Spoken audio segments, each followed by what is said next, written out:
Je porte le niqab depuis la Révolution. J'ai beaucoup de problèmes dans le lycée avec les profs, les élèves. Lorsque je entre dans le lycée, je lève mon niqab.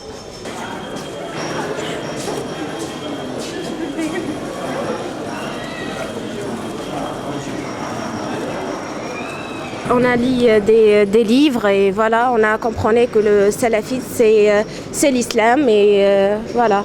Il y a des filles qui préféraient arrêter le lycée pour porter le niqab. خرجت من الدراسة لأجل النقاب في عهد بن علي ممنوع في تونس النقاب والحجاب عائلتي ترفض رفضا باتا هذا اللباس وجدت كثير من الصعوبات خاصة من الشرطة ومن الناس ومن عائلتي. On est dans une phase de modernisation, que la modernité, c'est l'expression de la multitude des modes d'être et des modes d'existence dans un même espace, et que ce qui est en train de se passer, c'est qu'il y a une libération de ces modes d'être, et que, comme on est en période d'expérimentation, il y a tout simplement le désir d'expérimenter. Est-ce que c'est possible? Est-ce que je peux le faire? J'ai toujours voulu être religieux. J'ai porté aujourd'hui, je suis même au lycée, mais j'ai décidé de le porter parce que je vois que c'est une obligation divine pour moi. Puisqu'au lycée c'est interdit, quand je viens devant la porte du lycée, je l'enlève. C'est ce qui m'intéresse, c'est mes études, je veux continuer mes études, je vais les continuer avec le niqab. Donc je demande du fond de mon cœur pour le ministre du Tunisie pour qu'il accepte le niqab dans les universités et dans les lycées. À l'adolescence, le 1 en fait, du sujet ne suffit pas et on a besoin de la communauté comme qui est un groupe contenant. Enfin, et ce groupe, il a des signes de ralliement, il offre des repères identificatoires. Et par rapport à quoi? Par rapport au regard de l'autre. Parce que la question du regard est au centre de la problématique du niqab. Je porte le niqab depuis une semaine, après avoir eu l'acceptation de mes parents, car au début ils n'ont pas accepté le fait que je porte le niqab. Je suis d'une famille qui est plutôt laïque, une famille qui n'est pas religieuse. Ma mère ne porte pas le foulard. Mes parents ne sont pas contre. Même ma mère, c'est elle qui me l'a acheté. Elle n'est pas voilée, mais elle n'est pas contre. Elle dit que je suis libre. Dans ma famille, je suis la seule qui porte le niqab. Déjà, mes deux sœurs ne portent même pas la voile. Elles ne sont même pas pratiquantes. Ma famille, au début, ils n'ont pas accepté que je porte le niqab, surtout papa et maman. Au début, ils n'étaient pas d'accord. Je ne sais pas, maintenant, il ne me dit rien, mais je ne sais pas. Est-ce qu'il est d'accord? Je ne m'oppose pas, ouais. Comme je ne m'oppose pas à mes autres sœurs, je ne m'opposerai pas à celle-là. C'est un choix, elle l'a fait, elle est contente comme ça. Et, on sort tous ensemble, ça n'empêche qu'on est dans une place publique avec ma femme qui ne porte pas le voile aussi, je ne sais pas. J'ai un diplôme d'ingénieur en télécom. J'ai fait ensuite des études de master et ensuite la thèse de doctorat. J'étais avant enseignante en université. Quand j'ai terminé mes études, j'ai senti que j'avais plus de choses à faire. J'ai senti un vide dans ma vie. Le niqab est une réponse psychique dans le réel à une angoisse intérieure et aussi à peut-être quelque chose de l'ordre de la carence affective. J'ai senti que j'étais très contente et très satisfaite lorsque j'ai commencé à faire les prières. Ça stabilise quelque chose dans le psychique. Ces femmes se sentent mieux et ça c'est à entendre.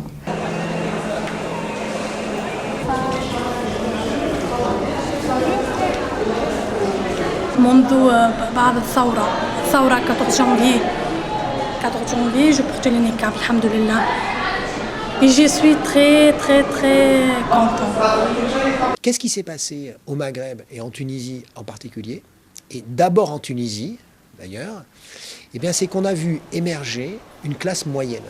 Cette classe, elle était suffisamment riche, suffisamment compétente, suffisamment lettrée pour avoir accès à Internet, pour pouvoir transformer ses désirs, pour désirer être libre, hein, donc pour vouloir agir, cette nouvelle élite, mais très large, classe moyenne, qui a fait basculer les choses. Comme en 1789, quand Marx dit que c'est une révolution bourgeoise, c'est parce que c'est l'émergence de la bourgeoisie qui fait changer les choses. Donc ce n'est pas une révolution islamique, puisque c'est une révolution qui réclame plus de liberté même en termes de consommation. Une classe moyenne branchée sur l'Europe, branchée sur les États-Unis, via Internet, via Facebook, Twitter et toutes ces choses-là. J'ai porté le hijab l'année dernière, après avoir être convaincue, après avoir eu les réponses que je voulais savoir, grâce à des livres que j'ai pu lire, grâce à l'Internet aussi, YouTube, des sites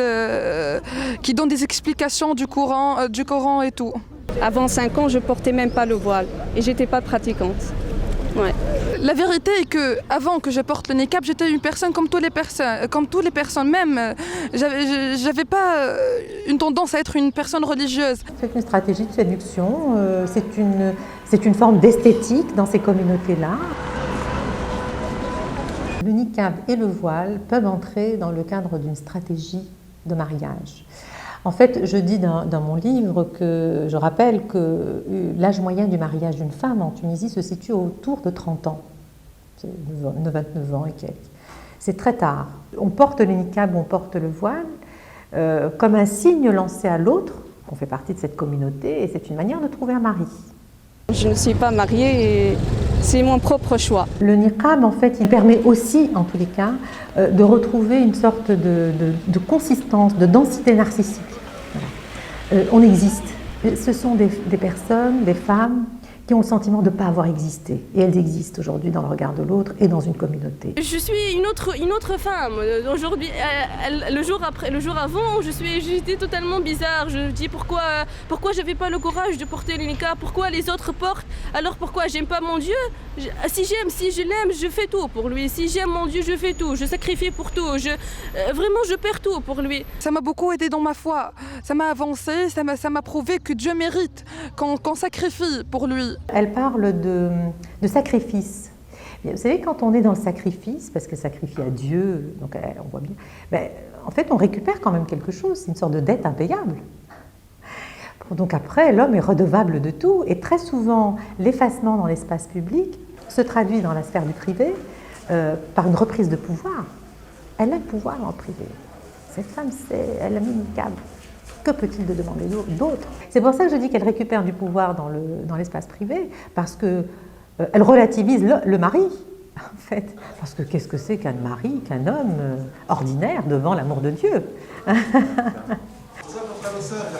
C'est le sentiment de mettre le niqab pour l'autre, pour le grand autre. Dieu ne peut pas. Voilà, donc comme une demande venant de lui, et comme un sacrifice d'amour que l'on fait pour lui. Alors, si on articule ça avec justement un sentiment d'avoir été une laissée pour compte, soit par la société, soit dans une histoire personnelle, parentale, mais c'est fantastique. Elle est dans une passion amoureuse avec Dieu et elle est prête à tout faire pour lui. Elle n'est plus seule en tous les cas. Je le porte depuis juin 2011. Je pense vraiment personnellement que c'est une obligation pour toutes les femmes. Avant le niqab, il y a toujours les remarques par les hommes, il y a toujours les... Je sais pas. Je pense que je suis fautive. C'est ma faute à moi. Lorsqu'un homme me parle dans la rue, il me dit quelque chose de...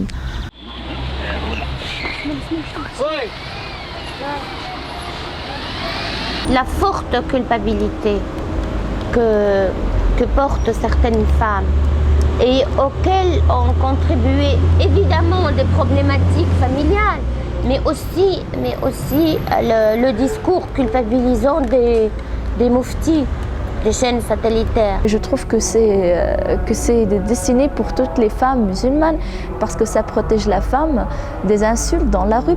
Dans cette ère qui est plein de vices et qui est plein de fitna, comme on dit, il devient obligatoire pour que la femme se protège contre tous ces menaces et contre tous ces dangers. Il y a du paradoxe. À la fois, on s'efface, on s'absente, mais en même temps, on exhibe.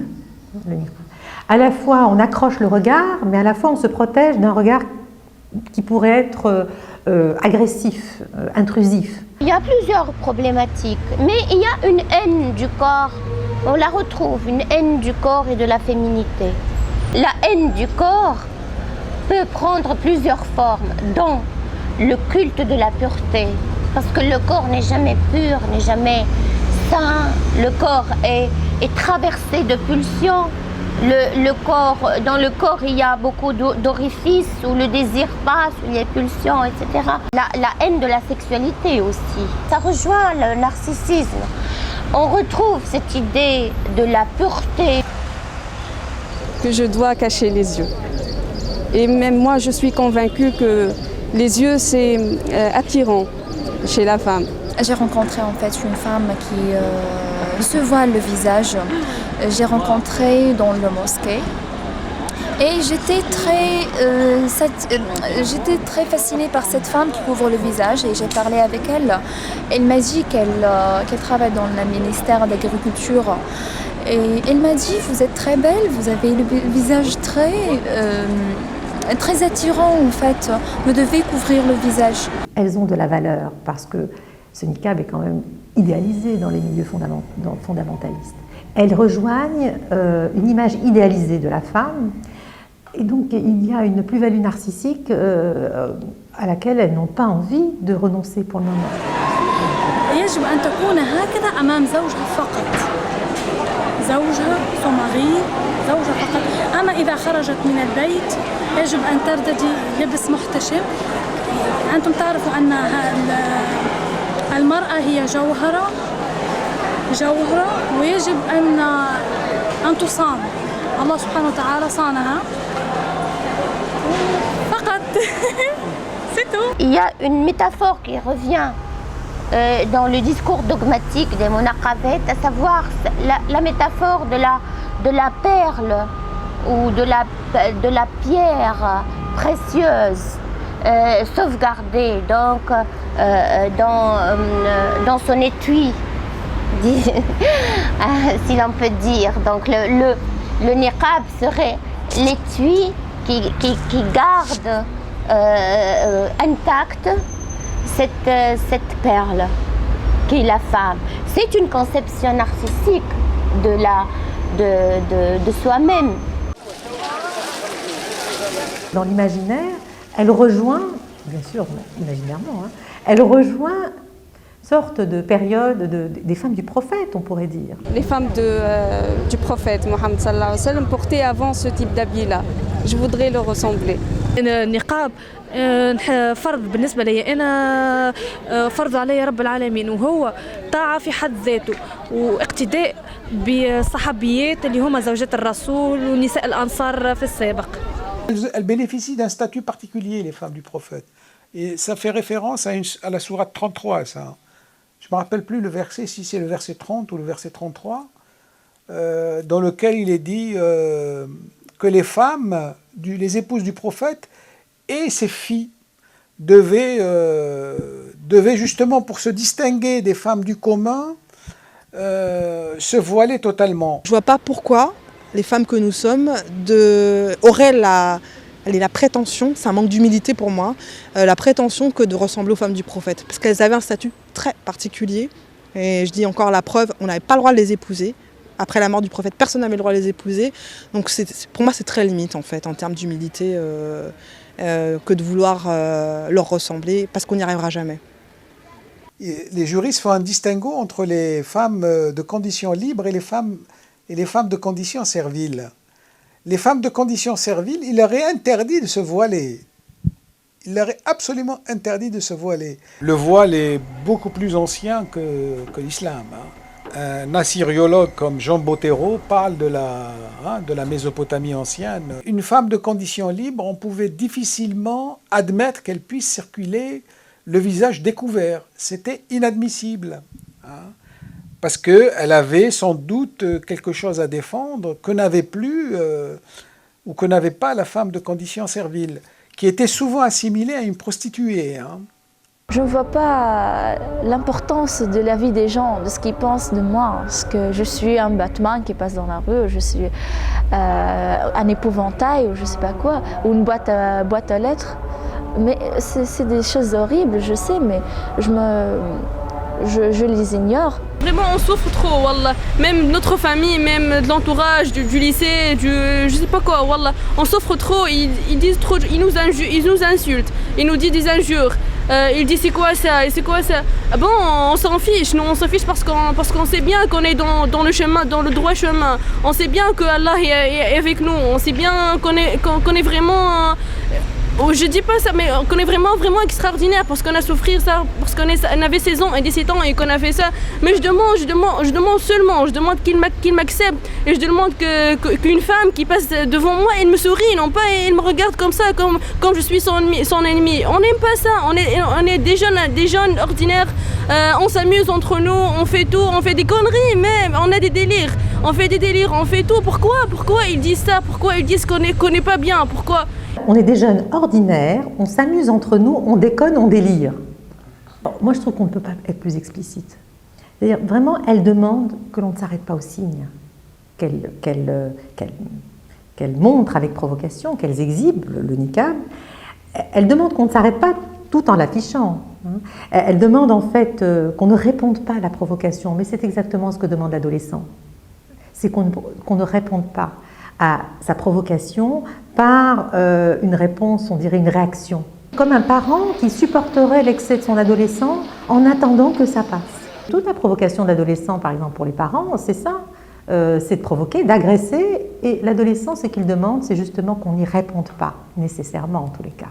Il n'est pas exclu que certaines y voient une façon d'acquérir du prestige par rapport à leur... je dirais pas à leurs coreligionnaires, mais disons aux gens qui appartiennent à leur courant de pensée, à leur famille de pensée. Être persécuté dans ce cas-là constitue un mérite, une forme de mérite. Hein. Si je suis persécuté, c'est que forcément j'ai raison.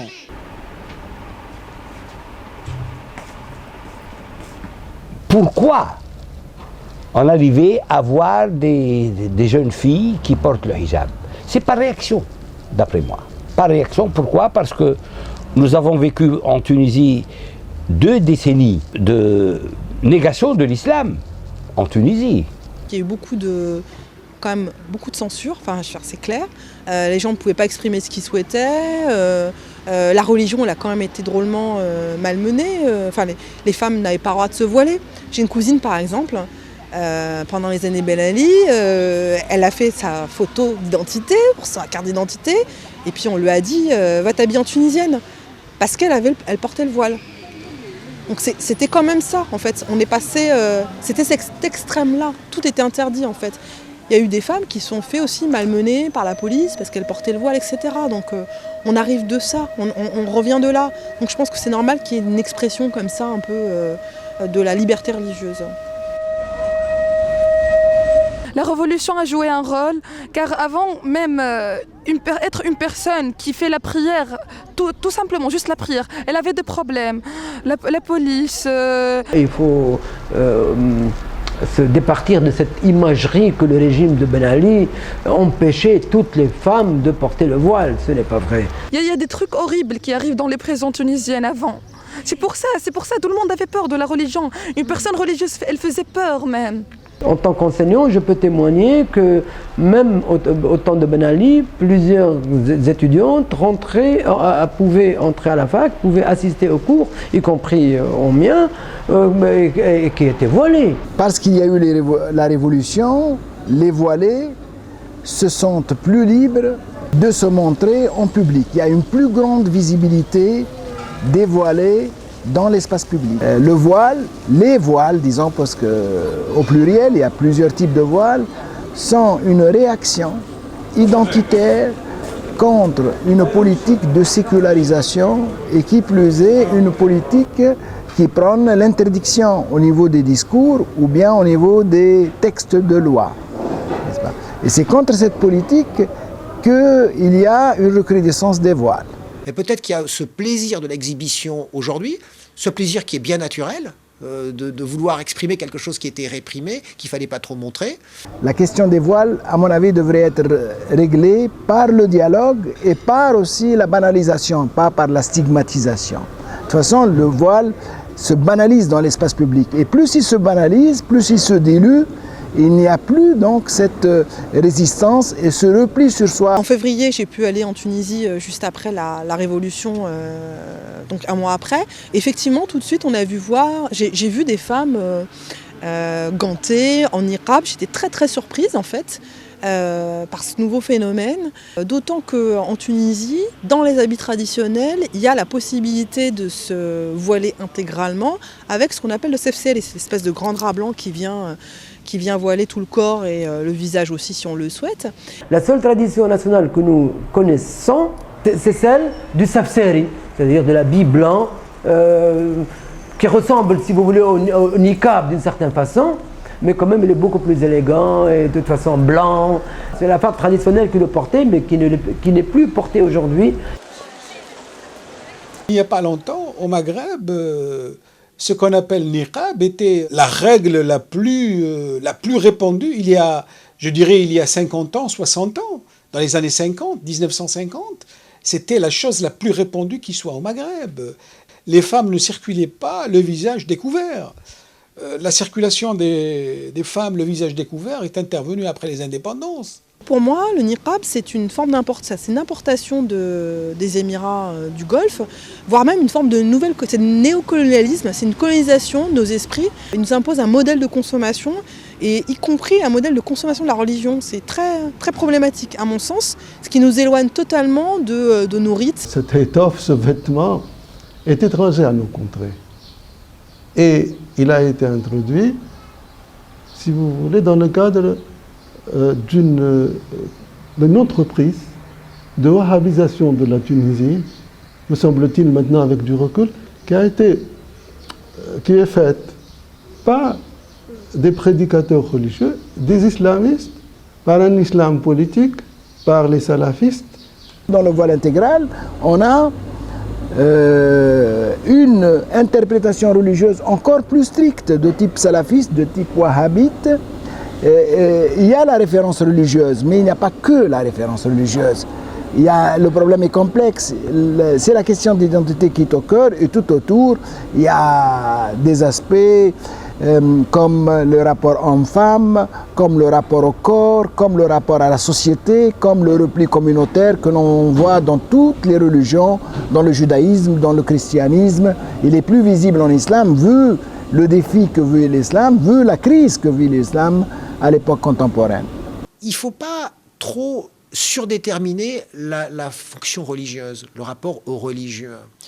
Parce que c'est, à mon sens, plus une manière de se définir qui peut être très individualiste. On le voit en France, avec cette espèce de niqab New Age, ou après la loi qui peut devenir un niqab politisé. Mais dans les deux cas, c'est des postures identitaires, soit politiques, soit esthétiques, qui n'ont pas grand-chose à voir a priori avec le religieux. Beaucoup d'imams en Tunisie ne sont pas d'accord avec cette interprétation, avec l'idée qu'on doit porter le niqab, parce qu'en plus, c'est en contradiction, c'est en rupture, encore une rupture, en rupture avec la culture tunisienne, et même avec la culture musulmane tunisienne.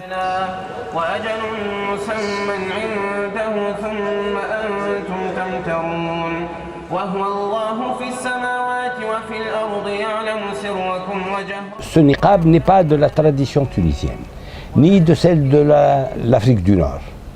C'est pas aussi de la tradition de l'islam. Les musulmans qui peuvent être les plus rigoristes justement du point de vue de la culture musulmane tunisienne, les imams, eh bien, ils peuvent s'opposer à cette espèce de mode de jeunes qui a l'air d'être trop en rupture justement.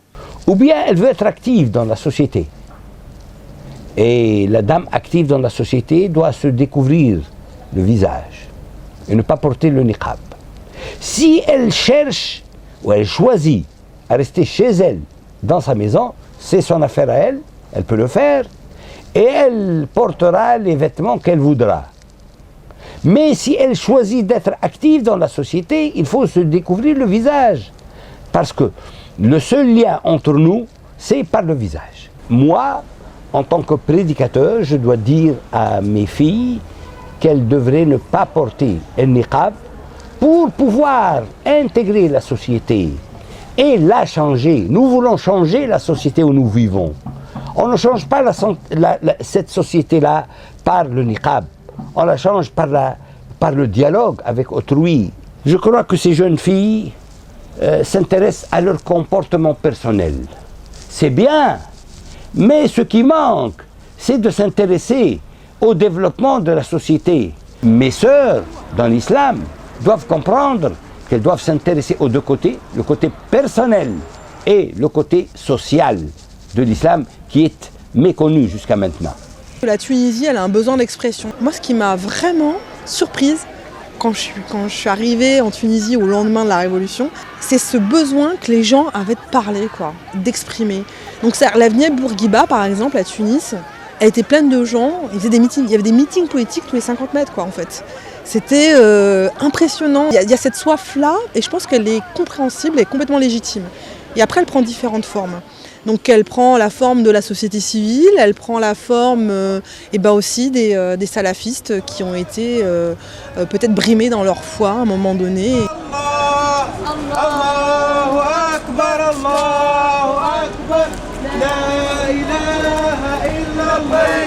إن الحمد والنعمة لك والملك لا شريك لك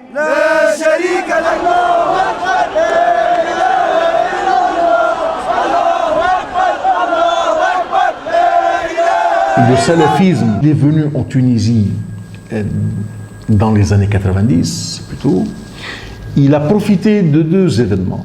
Il a profité de l'absence quasi totale du mouvement Al-Nahda qui était totalement désarticulé en 90-91 et surtout des événements du 11 septembre. Ils sont extrêmement minoritaires, mais ils profitent de la faiblesse de l'État pour émerger au grand jour, pour faire des coups d'État, entre guillemets, dans les mosquées. Ils sont à peu près quelques milliers, mais d'une rare violence, d'une extrême violence, mais extrêmement isolés.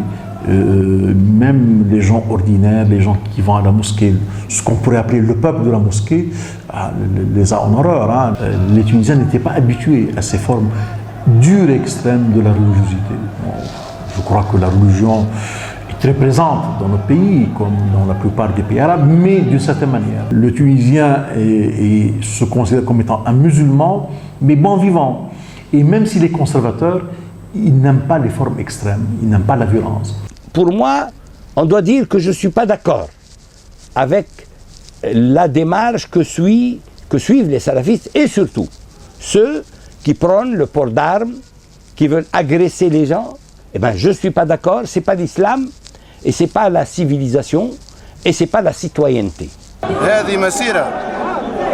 مسيرة يعملوها التوانسة المسلمين الأحرار اللي قاموا بالثورة ونصرهم ربي سبحانه على الأعداء نتاعهم خرج منهم البعض اللي هرب كيما بن علي كيما ليلى كيما طرابلسية هربوا كيما غيرهم ويحبوا يردوها النظام السابق وخاصة مركزين على المسلمين اللي يحملوا اللحية ويلبسوا القميص ويسموهم السلفية اللي هو اسم اصطنعوا بن علي وأمثاله.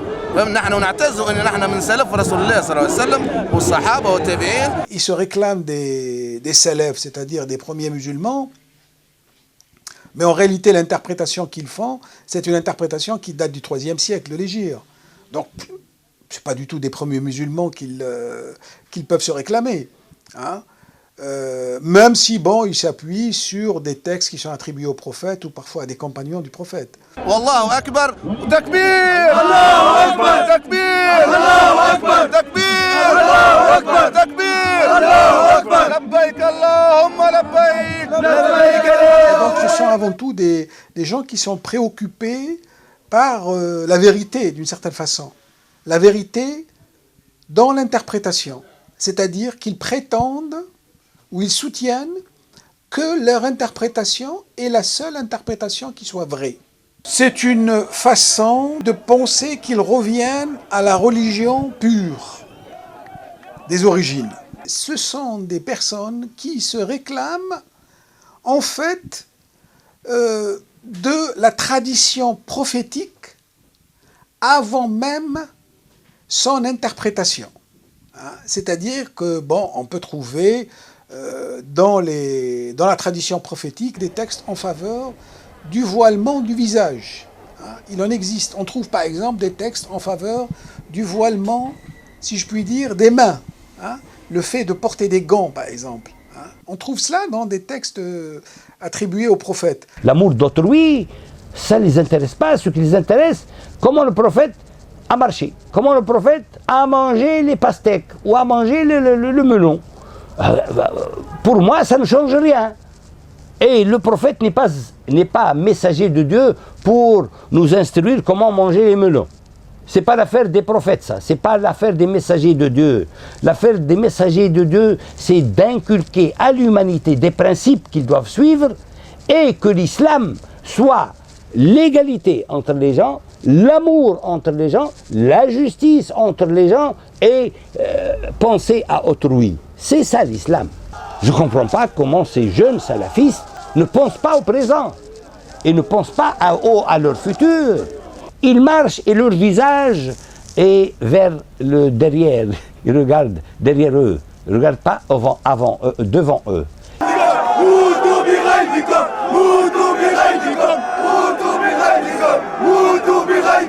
La tendance salafiste est dispersée. Elle n'a pas de chef. Mais je pense qu'elle est très nocive pour l'avenir des pays. Elle est très nocive, même, elle pose même des problèmes à la Nahda elle-même.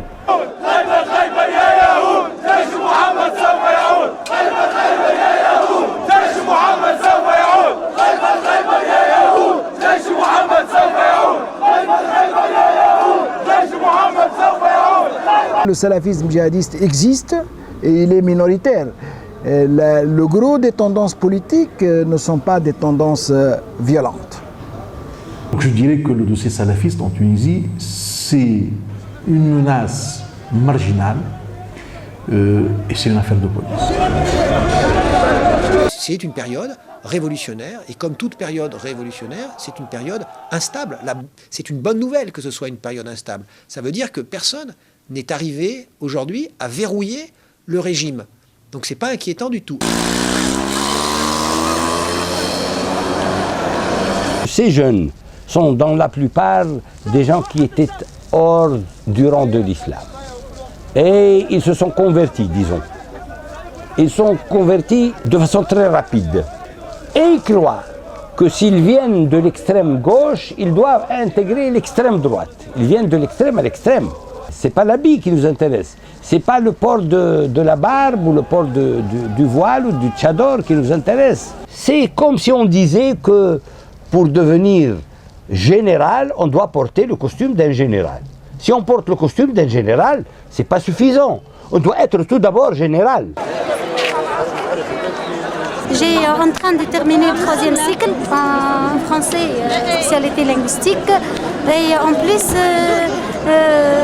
sincèrement, je veux travailler et dans les administrations tunisiennes, on ne peut pas jamais travailler avec le niqab. J'ai des difficultés dans mes étudiants parce que le doyen est contre l'étudiant qui porte le niqab dans la salle. On n'a rien abandonné.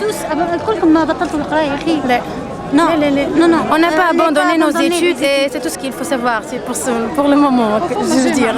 Je suis étudiante en mathématiques.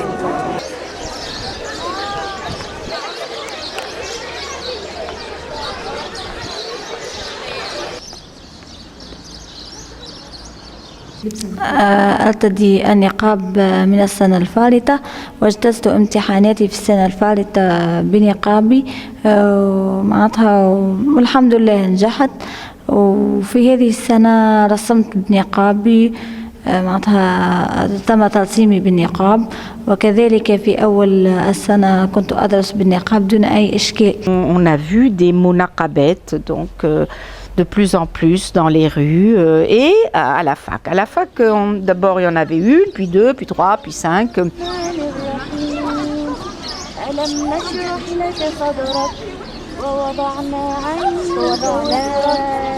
فماش حتى مشكل لكن بعض العميد وبعض الأساتذة اليساريين لم يعد معناتها يعجبهم الأمر فقاموا معناتها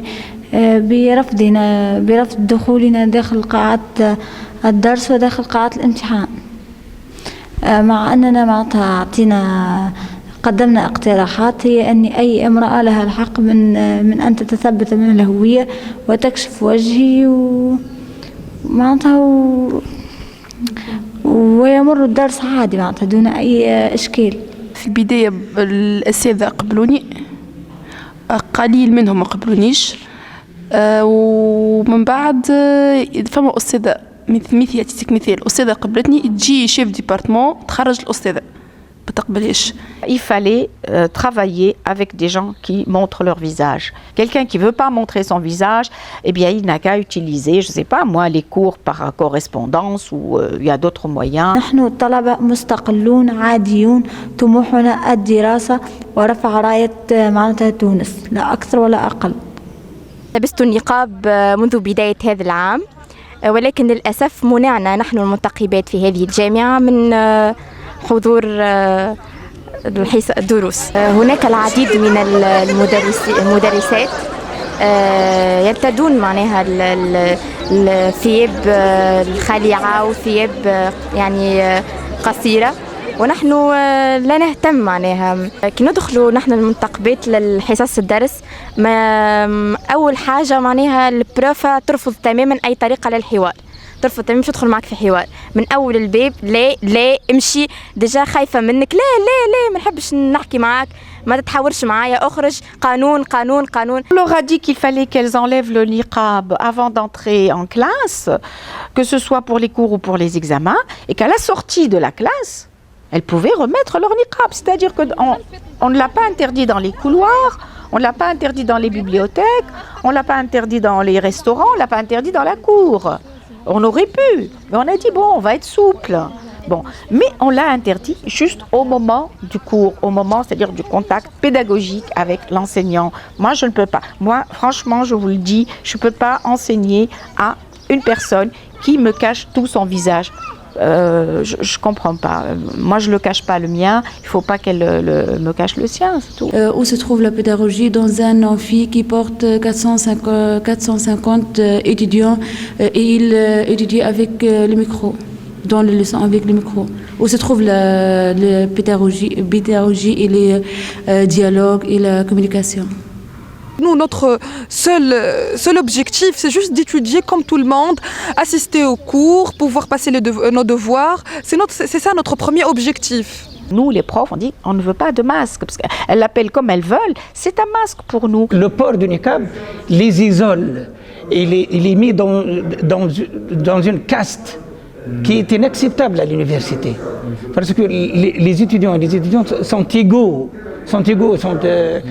Donc on ne peut pas laisser des gens qui sont isolés ou qui vivent à la marge de la société.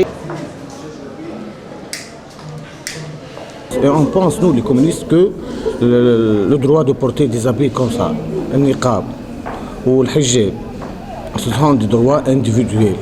Vous avez le droit de porter ce que vous voulez et de pratiquer vos rituels sans que ni la loi, ni autre personne, ni des partis interviennent pour dire non ou pour vous défendre. On défend les droits individuels.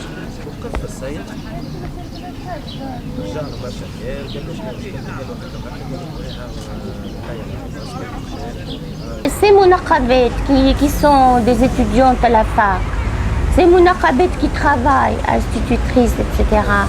Mais ce sont, sur le fond, des femmes modernes, structurellement parlant, puisque il ne s'agit pas de femmes qui acceptent de rester chez elles.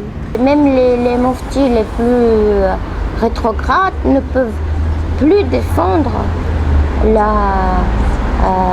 la prohibition du travail des femmes à l'extérieur de leur foyer. Ces femmes voilées, niqabées, sont après tout des sujets modernes. Et ces munaqabet se prononcent contre la polygamie. Donc qu'est-ce qui reste? Il reste cet écran.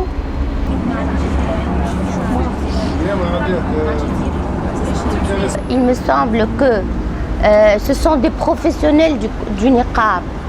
La motivation n'est pas personnelle. Pourquoi? Parce qu'au début de l'année, à la rentrée, donc en 2012, il y avait seulement quelques filles munaqabet. On arrivait à les convaincre facilement de la nécessité de doter le niqab.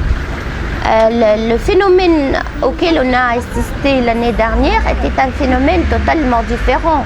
Ce ne sont pas les études qui les intéressent, en tout cas pas celles qu'on donne à la Manouba. Des études ouvertes, laïques, bilingues, etc. Eux, ils ont tout un programme, des études en arabe, une islamisation de l'enseignement. Ils ont une politique de gestion du pays en tête. Et apparemment, ils ont peut-être décidé d'essayer de la mettre en place progressivement. Le niqab a pris une dimension politique. Et c'était pas des individualités, des femmes qui le réclamaient en tant qu'individu, non. C'était un phénomène politique, un phénomène contestataire politique. Le 28 novembre, 5 décembre, où les sit-iners ont élu domicile ici, donc devant mon bureau. Jusque-là, donc la situation était tendue, mais on a pu quand même faire nos cours. Au fur et à mesure, ils sont installés des baffles ici. Il est devenu donc, le quartier général et dans une tension avec des prières, avec des chants religieux, tantôt le Coran.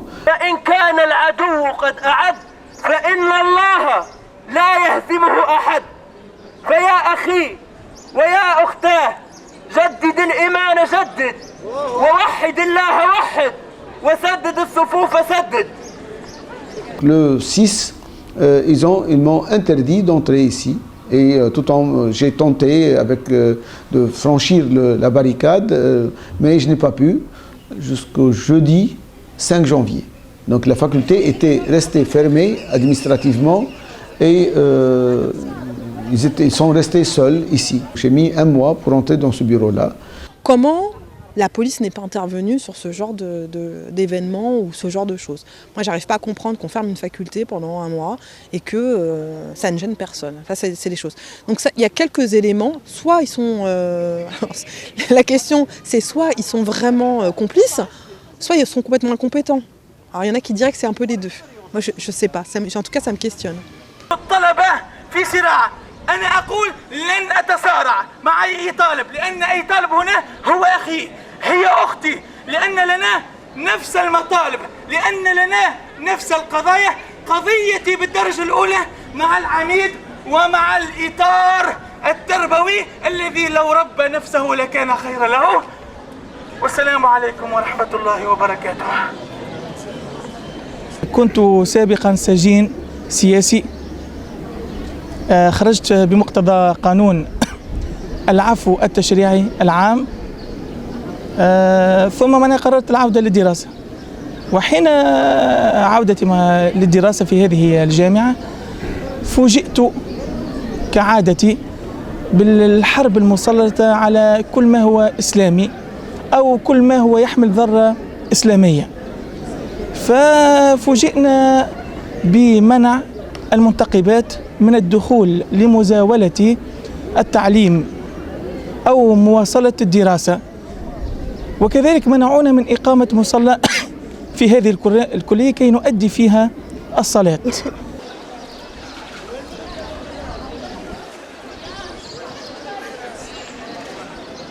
Il y a certains salafistes qui nous provoquent, qui nous poussent vers la violence, mais nous, on refuse ça. On n'accepte pas une étudiante avec le niqab, avec tous mes respects pour elle, voilà. On n'accepte pas ça.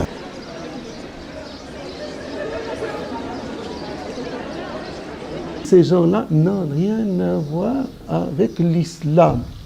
C'est ce que nous pensons, c'est ce que du moins moi je pense. Ils interprètent l'islam, ils tirent l'islam à eux vers leurs convictions religieuses, vers leurs convictions politiques personnelles. Ils veulent, en quelque sorte, talibaniser nos institutions éducatives et notre société, toute notre société.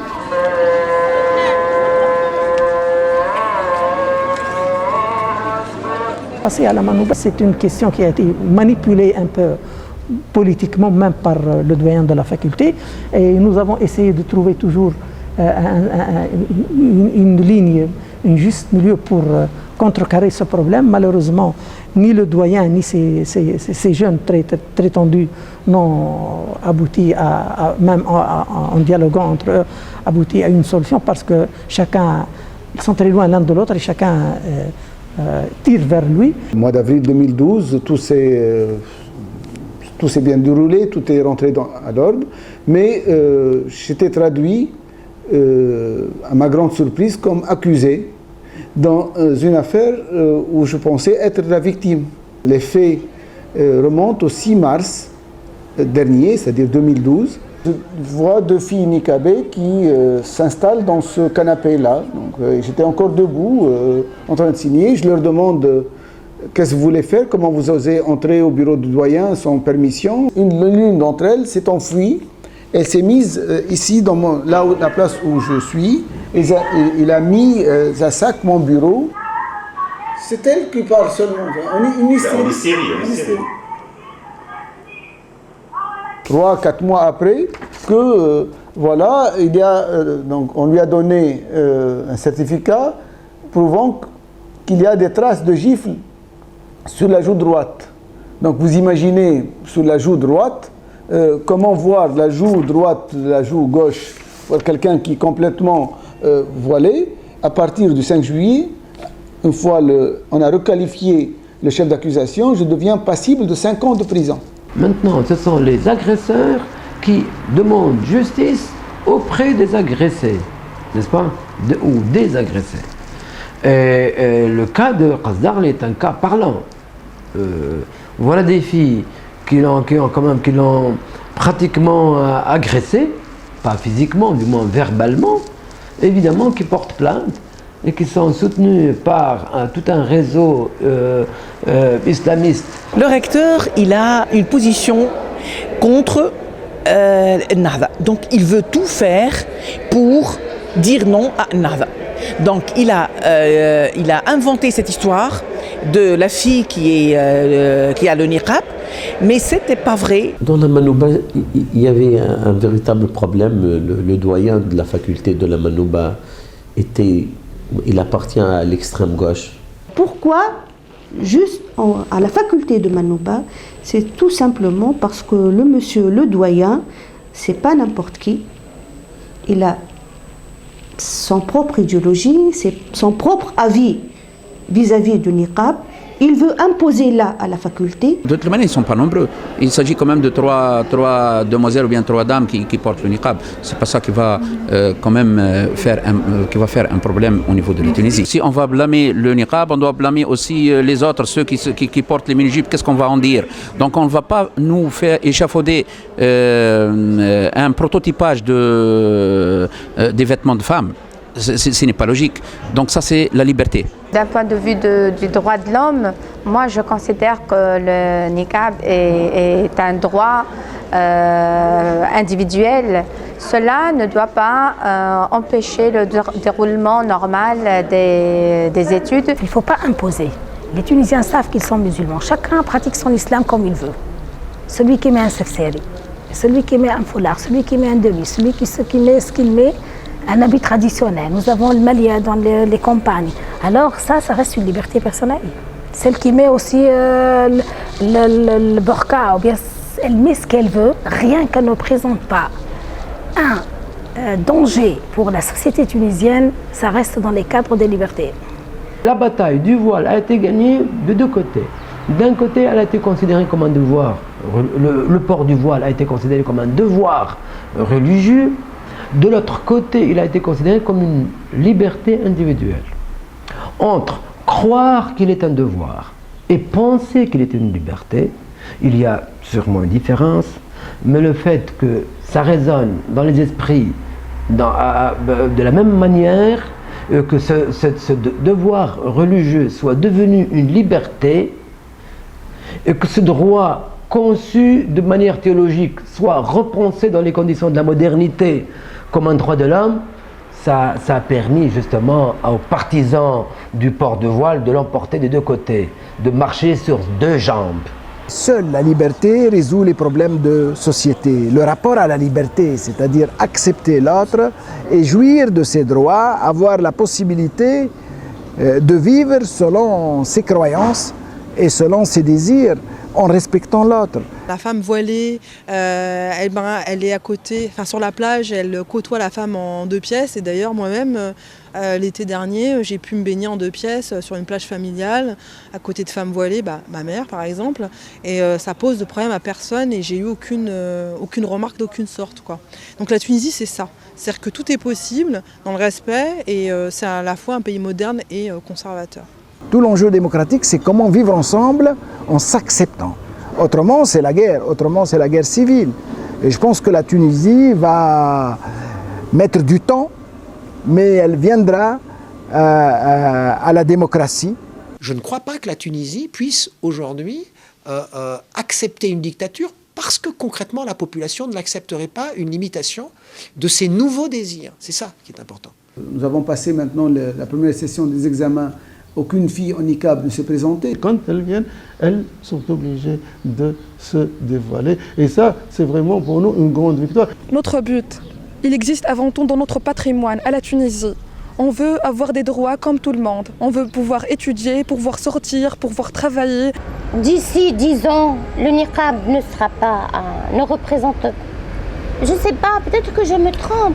Parler à des femmes au foyer, à des femmes traditionnelles, à des femmes qui ont un culte tunisienne, elles vous diront qu'elles ne supportent pas cet habit noir. On n'accepte pas du tout les femmes qui portent le niqab, on n'accepte pas du tout les tenues vestimentaires des salafistes. Elles font peur aux petites gens. Je ne parle pas des élites, des intellectuels, mais les petites gens ont peur de ces tenues venues d'ailleurs. C'est notre liberté, c'est notre droit d'être comme tout le monde, de vivre notre vie, soit avec le niqab, soit avec une barbe, ou un qamis, ou le voile. Je pense que le niqab n'a aucun avenir dans notre pays.